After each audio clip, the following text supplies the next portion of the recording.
okwu ndị anyị na-ekwu okwu bụ maka ndị Igbo TV ọmabụla eziokwu n'onye unu na-anụ onye bụ Arọbi na-agụ nwa nri ka unu na-anụ onye agbagburu ụda na-abụ sarụrụ arụrụ na-akwa oyi Arọbi na-agụ nwa nri n'ebe oyi igwe ọzọ nwala na Unizik na-akwa oyi igwe eze mmụọ dị na-arụ oyi igwe eze mmụọ nọ na-arụ oyi ndị Igbo TV na mmanwụ mekene unu maka na ekene dịka na nke omelụ omekwa ọzọ oyi agbagburu ụda na-ebu sarụrụ arụrụ nọ na mfa chetakwanụ ime kwuru n'izizi wee si oyi na mụ si na ọ bụrụ na nwaanyị sisi ofe wee mee na ọgba mmiri nwanne m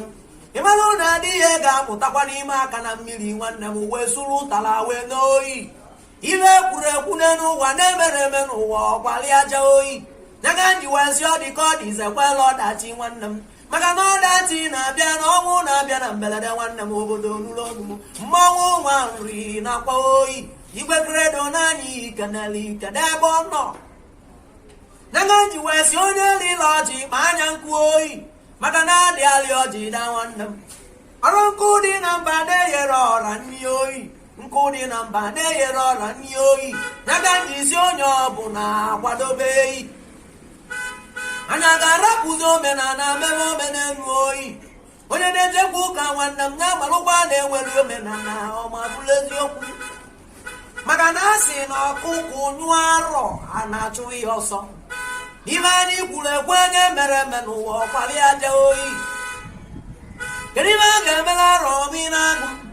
ruge n'elu ime a ga-emela Arọbi na-agụ nwanre nọ n'afa oyi nyaga ji wee si oyi n'oge dibịa chụ aja nwanne m na ọkwa na aja aka o were unye ndị mmụọ n'aka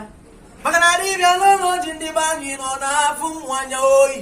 ejestalụ si ka mụ kene ụlọ ma bụrụ eziokwu ejestalụ bịa kanali ejestalụ bịa kanali kedu onye anyị na-ekwu okwu oyi ọkwa ambasadọ Igbo TV ka mmanwụ na-akpọ n'olu mmụọ ma bụrụ eziokwu ngwasị gị eje nwanne m jisi ike n'ọrụ maka na ụsaka ụsari olu ma aga na ọkwụsịrị ya